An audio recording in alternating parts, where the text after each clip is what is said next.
produktong sariling atin. Makikita sa unahan ng plot at sa gisag ng barangay na simbolo ng mabuting pamumuno ng kanilang kapitan, Kapitan Ramon Morales at ng buong sanggunian. Ang patron Nuestra Señora ng Santísimo Rosario na salbigan ng pag-asa at pananampalataya. Ang malawak na bukuri ng palay na siyang pangunahing pinagkukunan ng kabuhayan ng mga Canlalay noong unang panahon. Ang palay na ito ang pinagmula ng isa sa pinagmamalaking produkto ng barangay, ang pinipig na sumasalamin sa sipag at tiyaga ng mga magsasaka. Kasunod ito ay ang mais na karaniwang tinatanim pagkatapos ng anihan ng palay.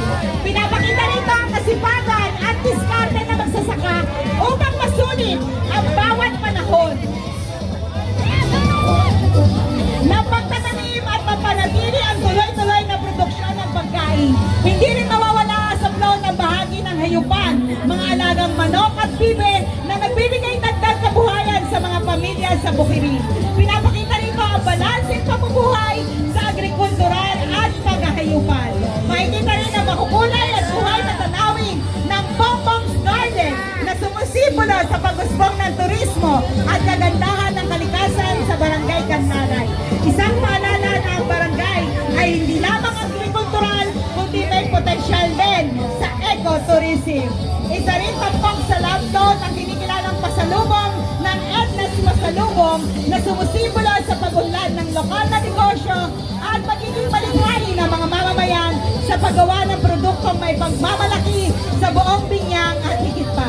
Makikita din ang patron ni San Isidro Labrador na kilala sa pagiging patron ng magsasaka at ilang produkto na pwedeng itanim sa mga likod bahay. Tampok sa tradisyon ng pagbabayo ng palay at ang diwa ng bayanihan o pamilyang pagkakaisa kung saan ang bawat mamamayan ay nagtutulungan upang mapadaliri ang kanilang kabuhayan at kultura.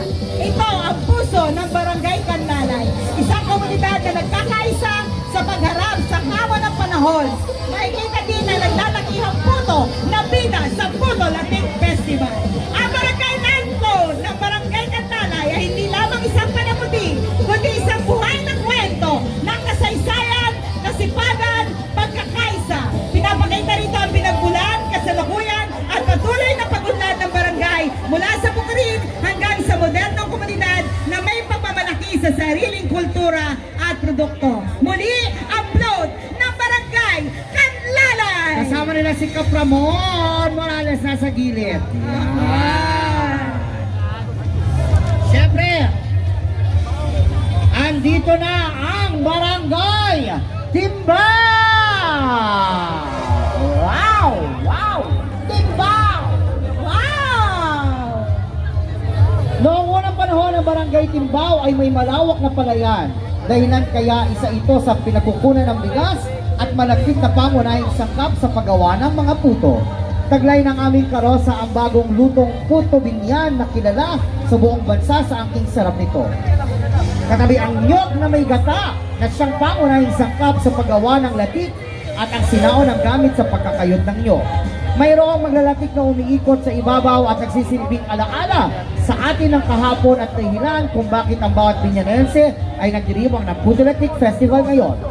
Sa gilid dito ang mga palamuting gawa sa katutubong materyales gaya ng kaing at abaniko, mga taka ng tao, prutas at gulay na sumisimbolo sa kalakalan ng aming barangay na dinarayo ng Karatig Barangay.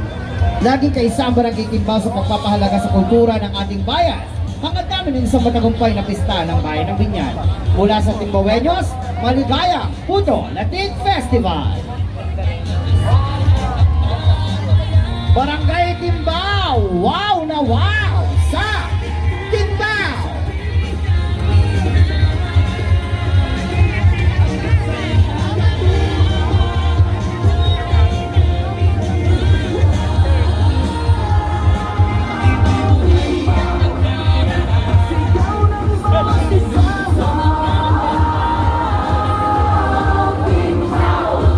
Kapayaan ang dalawa.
May mga pa-dancers sa likod ng float.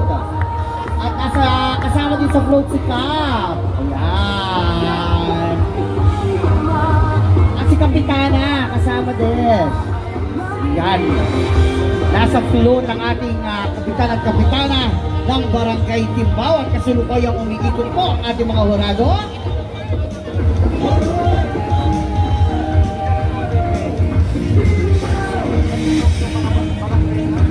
Talagang wow na wow ang float ng Barangay Timbao. Meron silang Wow Timbao Production. Yes. Wow Timbao Production. Ganon. Yan ang kapitana. Oo, dyan si Kapitana at si Kapitan kasama din sa float. Kaway-kaway. Mamaya pagkaan ng float, makikita natin yan.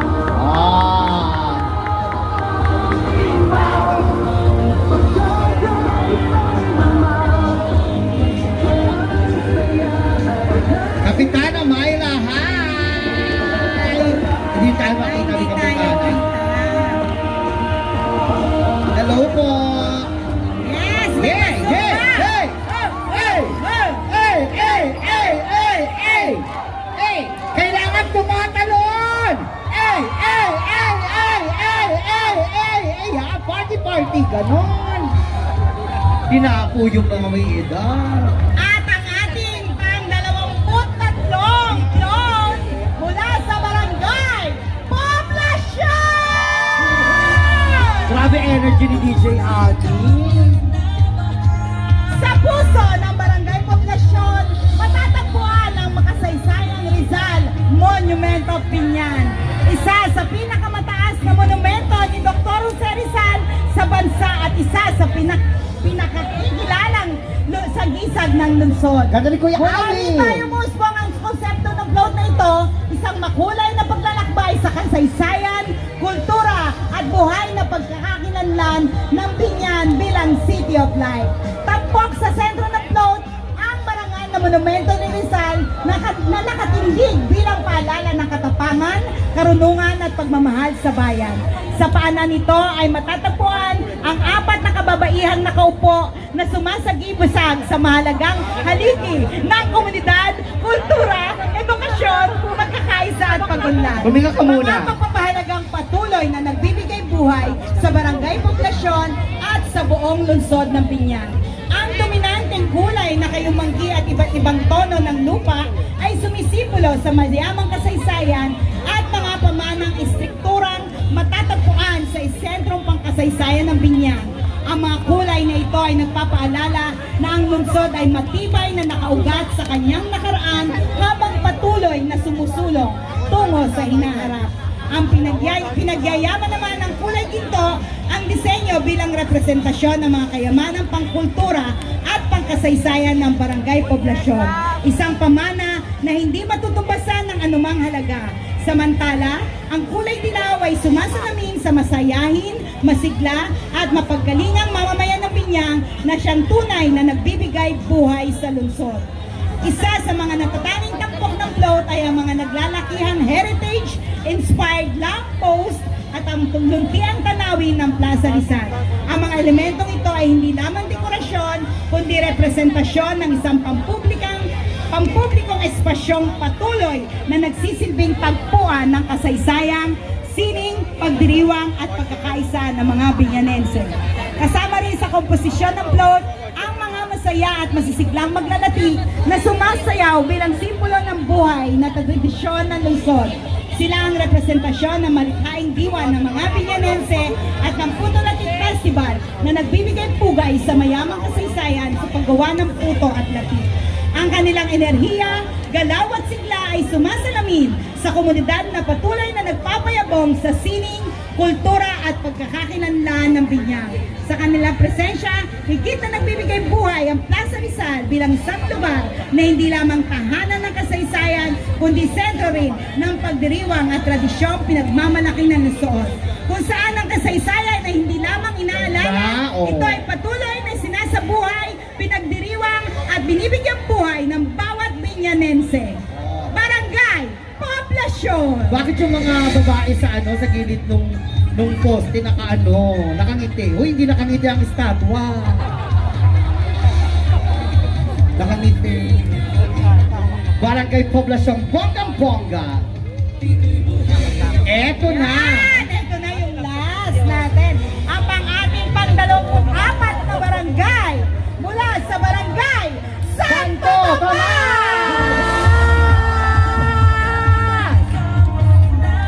Ay, ba't walang eto ngayon? Barangay Santo Tomas! Hey! Hey! Hey! Hey! Hey! Tatalon! Tatalon! Tatalon! Hey! Hey! Hey! Hey! Tatalon! Tatalon! Ah, sisigaw! Happy Puto Latik Festival! 1, 2, 3, go! Happy Puto Latik Festival! Tatalon! Hey! Hey! Hey! Hey! Hey! Hey! Talon! Talon! Talon! Talon! Yan! Talon! Talon! Tatalon hanggang sa tulay! Hey! Hey! Hey! Yan! Maraming sumali! Hinapo sila, ma. Hinapo sila, ma. Ako din napo ako. Asan upload? Hello Ayan, po. kasama ang kanilang mga bumubuo sa kanilang barangay. Lupon! Lupon ng barangay! Santo Tomas! Asan ang kapitana? Vanessa! Wait lang, baka nasa flow. Ay, oo. Ayan na, oh. Oh, ayan na, oh. Pasabog ang Santo Tomas! Oh, ayan na, oh. Oh. Ayan na, oh. Oh. Oh. Ayan na, oh. Oh. Ayan. Ako, nawala pa ng kuryente. De, ayan na, umaandar na! Malapit na! Ang barangay! Santo Tomas! Hello. Ayan na! Papalapit na! Barangay Santo Tomas! Ang landslot na ito ay isang napakagandang halimbawa na makabagong interpretasyon ng tradisyonal na kulturang Pilipino, partikular ng Puto Latik Festival ng lungsod ng Binyang. Bawat detalye ay maingat na disenyo upang ipakita ang kasaganan, sipag at pagkakaisa ng Barangay Santo Tomas. Sa unang tingin, kapansin-pansin ang mga elementong yari sa kawayan, dahon at palapa ng nyog, saging at ratan na nagbibigay ng natural at kaaya-ayang pagkakakilanlan. Ang mga palamuti ay binubuo ng iba't ibang ani tulad ng mais, gulay at putas na sumisimbolo sa masaganang biyaya ng kalikasan. Ang mga kain na puno ng maukulay na ani ay maayos na nakaayos na tila nagkikwento isang matagumpay na panahon ng ani. Kasama si Kapitana Vanessa Zabalia! Ay, ang dami magpakain ni Kapitana. Sa gitna ng float ay makikita ang mga eleganteng arko na may detalyadong ukit at ilaw.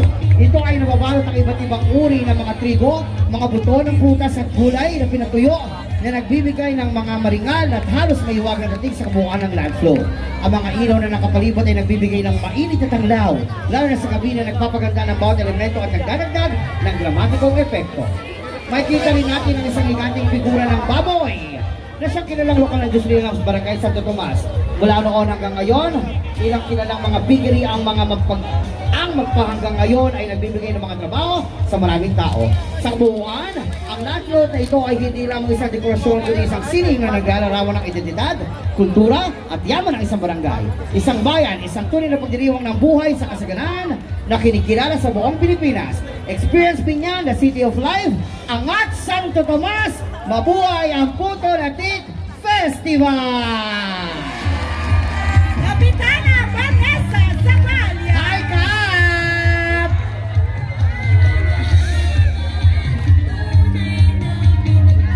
Kasama din ang buong sangguniang barangay noong una nang naglakad. Ano yan? Ano kinukuha kayo dyan? Oh, pwede palang mamili dito eh. Oh.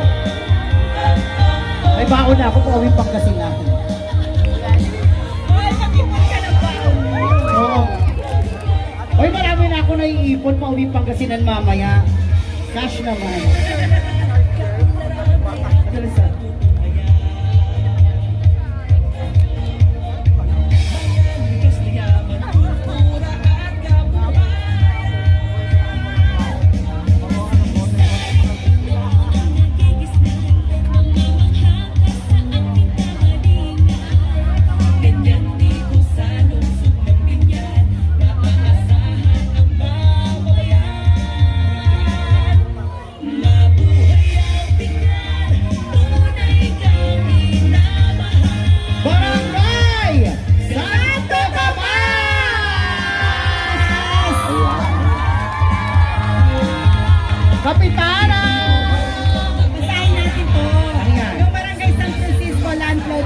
corruption.